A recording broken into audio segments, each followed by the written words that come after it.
Morning, guys. We're on Matthew chapter 5, reading from verse 10 to 12. We're looking at the Beatitudes, the blessings that come through living for Christ, through Christian living, the peacemakers. Blessed are those that mourn. Blessed are those that seek after His righteousness. And that's an interesting one, that how do we be blessed for suffering? So we're moving on to the suffering. We call it the doctrine of the baptism of suffering. Some folk will call it the tribulation of the saints. But we are called to suffer for Christ's sake. In fact, if you're not suffering, you're not a disciple.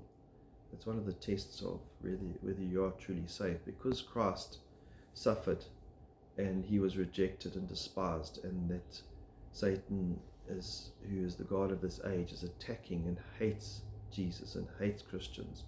Because you are affiliated with Christ and you're baptized into Him, you too will suffer as He suffered.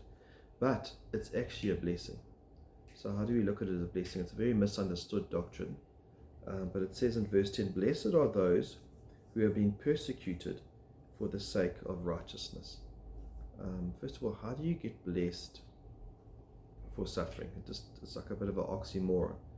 But the first thing I just want to point out here is that it's for the sake of righteousness.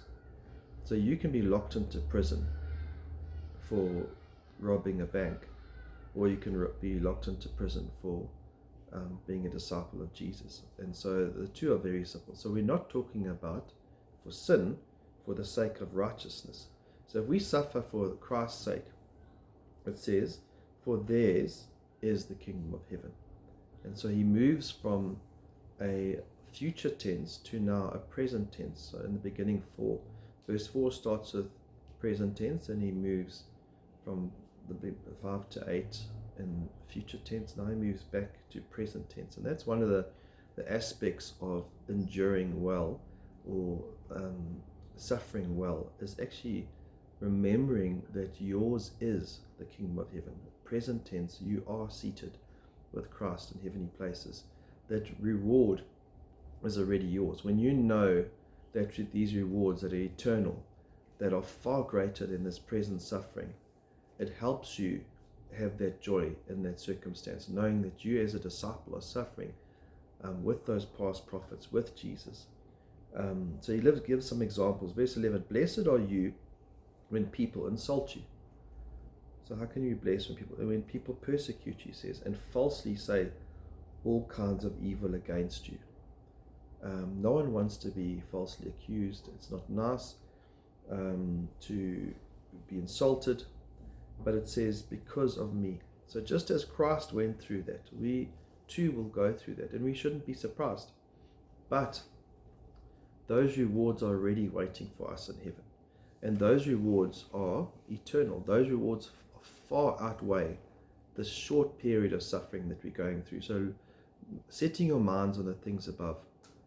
And it's like knowing, if you're running a race with the hope of maybe finishing and maybe getting a reward, there's not much hope in that. But when you know you already have received that, there's a lot of hope, there's a lot of certainty, and that helps us as we go through that trial.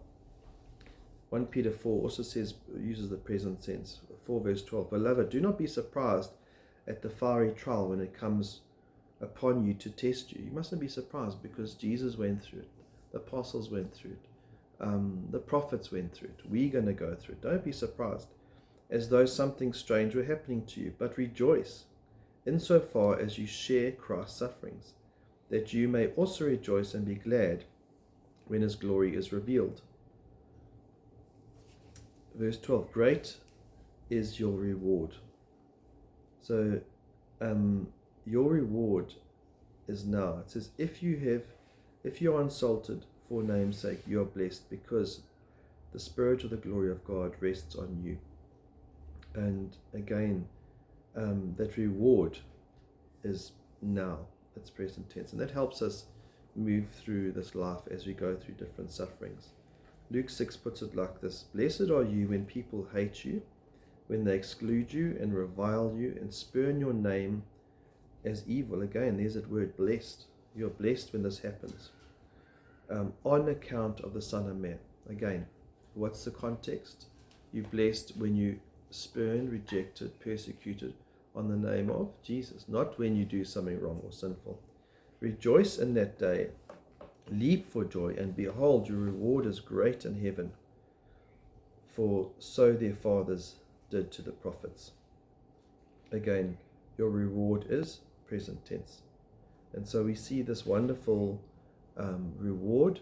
And so we start off, just in summary again, verse 4 of the Beatitudes starts with poverty, humbleness, recognizing your need for God, then looking at those kingdom values that should be in our lives: the mourning, the meekness, the hunger after righteousness, the mercy, the purity, the peacemaking. And now we move into the final section of, yes, we will suffer, but even that suffering, even that persecution is an absolute blessing.